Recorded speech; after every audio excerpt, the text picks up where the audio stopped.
Well, sorry about that. I'm still getting used to doing this stuff live. Um, this is a kind of a special request.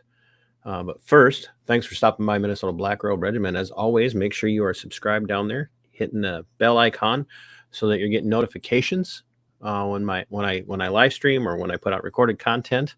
Like, comment, and share. This is an incredibly important video because I have spent the better part of the last 2 years complaining and quipping and bickering and commenting about just a massive amount of lack of true statesmen in the state of Minnesota. And I want as many of you as possible to see this, to tune in, to think about what I'm going to show you, and to emulate it and get your elected servants, and whether they be in your school board or your city council or your county commission or senators or members of the House of Representative, your local dog catcher, if you vote for them, whoever it might be, get them to act like this. And while we're waiting to see if a couple more people tune in, I'm not about the numbers. I'm just about the numbers. Make sure you're checking out my merchandise. Got coffee. Some of you know this. Coffee. I got coffee. I've got nice mugs. Nice mugs. Got these beautiful low balls that look really nice when you got something with some color in it. So yeah. Anyway, I want to tell you about a man named Rudy Boschwitz. But first, we're going to take a look. We're going to take a look at Rudy in the sense of who he is historically. Rudy was born on November 7th of 1930. He was born, believe it or not, in Berlin in the Weimar Republic of Germany. He later immigrated to the United States with his family when they fled Nazi Germany. He became he joined the United States military, so we got to give him props for that. He was in the United States Army Signal Corps. And that was what my specialty was in the military. I was in the Signal Corps. I was more infantry than signal, but anyway, he was a lawyer. He started he was an entrepreneur. He started a company here in Minnesota. Eventually, was appointed to fill Walter Mondale's position in the Senate, and he served notably. And he served with candor. He served with distinction. He served with a good sense of humor. One of his campaign buttons was a picture of, it was a play on the DFL calling his donors a bunch of fat cats. And so he just had a good sense of humor, but he was also a statesman.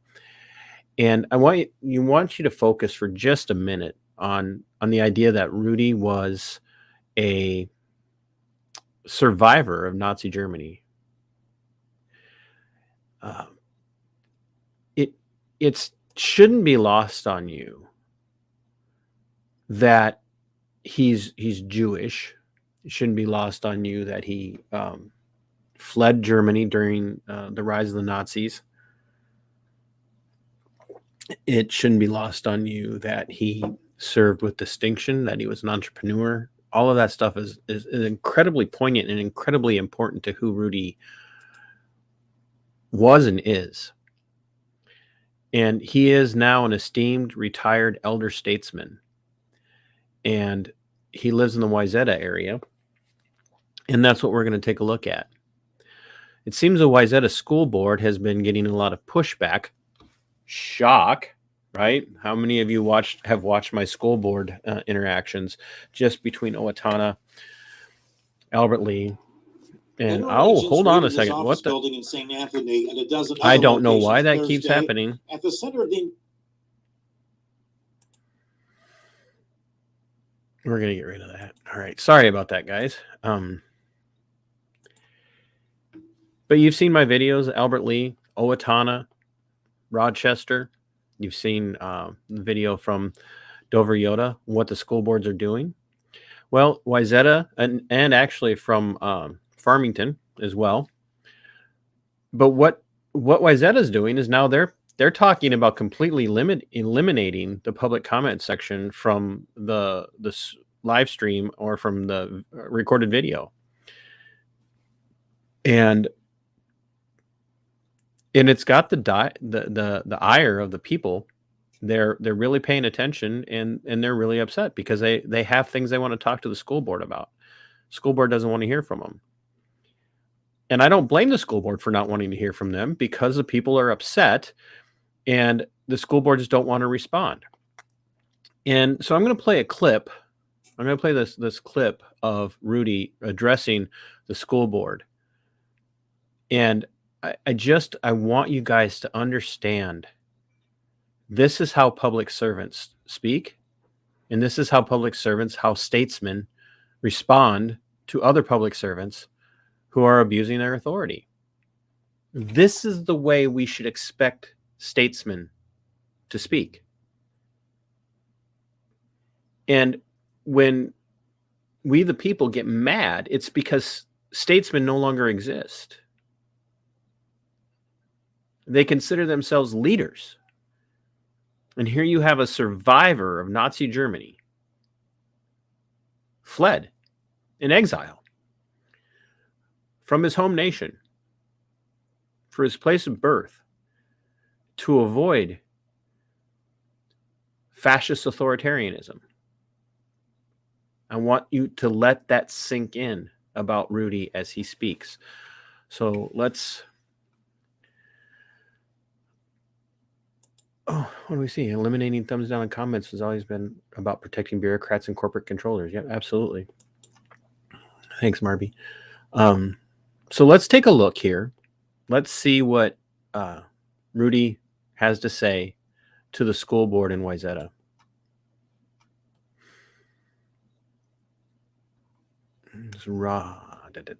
Yep. Okay. We're all set up and ready to go. Here we go. Do a share.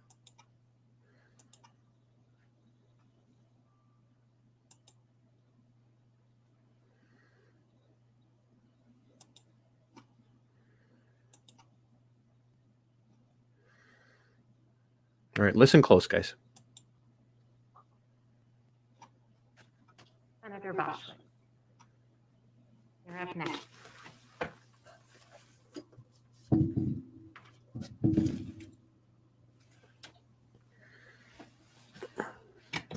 Well, it's true that I'm older than that fellow. And in all my 91 years, I have not seen education be as contentious as it is today, not only because of masks, but about what is being taught. And I must say I'm more concerned about that than I am with the masks. I have held hearings and sessions, not just a few, but hundreds. Never before have I seen a request that has to be filled out in order to speak at a public meeting. If I had made a request to address a group and told them, well, if you have a question, you only have 3 minutes. And that not only will you only have 3 minutes, but right here, if it's a policy board not to engage in discussion or debate during the audience opportunity to address the board. If at these hundreds of meetings that I have conducted and held, I had said, you can ask questions what you want, but I'm not going to answer. That's not democracy anymore. And it's very important. You know all of my objections that I have to what is being taught.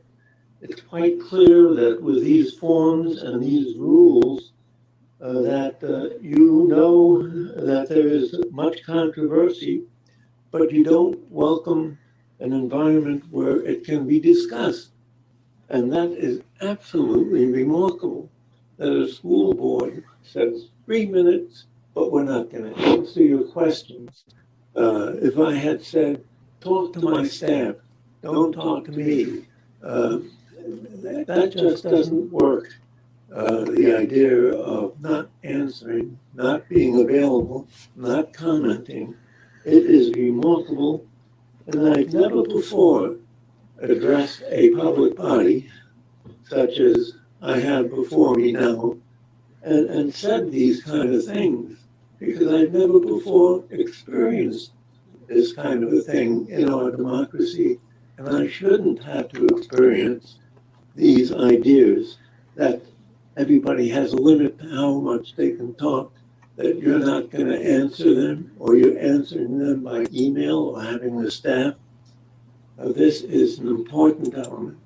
Not only This is a education, email, or having the staff, but this is made more so by these rules and by these kind of things that you have required of people who wish to address you. Thank you. Sorry about that. I'm having technical issues. What you guys can't see and hear very well, wouldn't be able to see and hear very well, is the audience gave him a standing ovation, and they muted the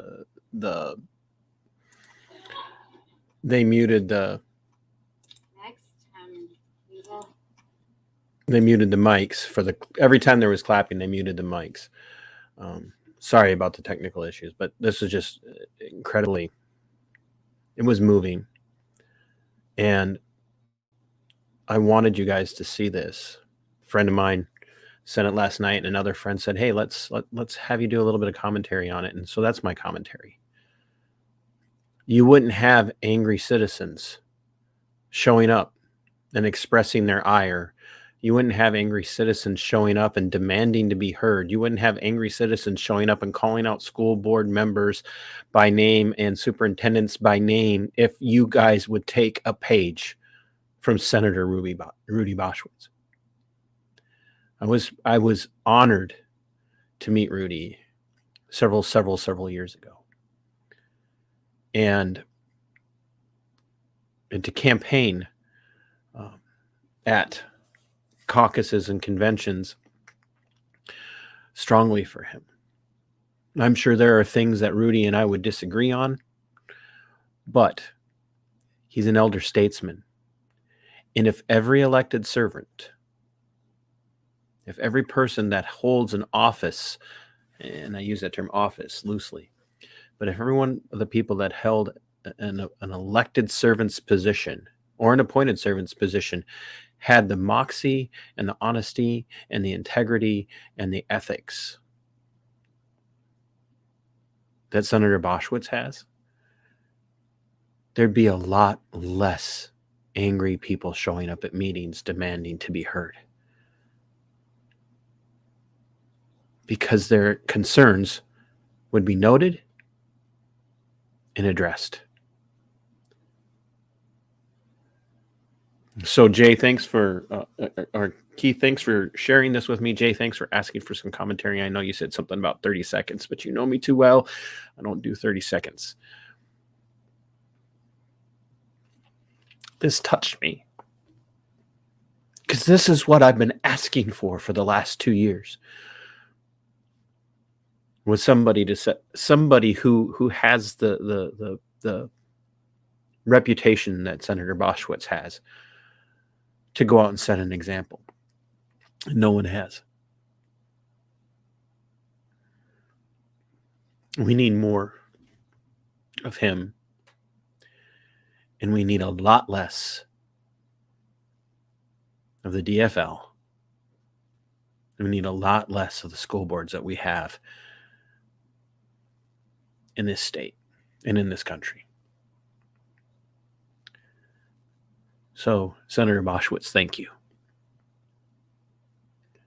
Thank you for rebuking that school board and doing it in a way that showed how much dignity, decorum, and chivalry you have. And thank you for having served this nation, this state, and we the people. Until next time, my friends, Godspeed.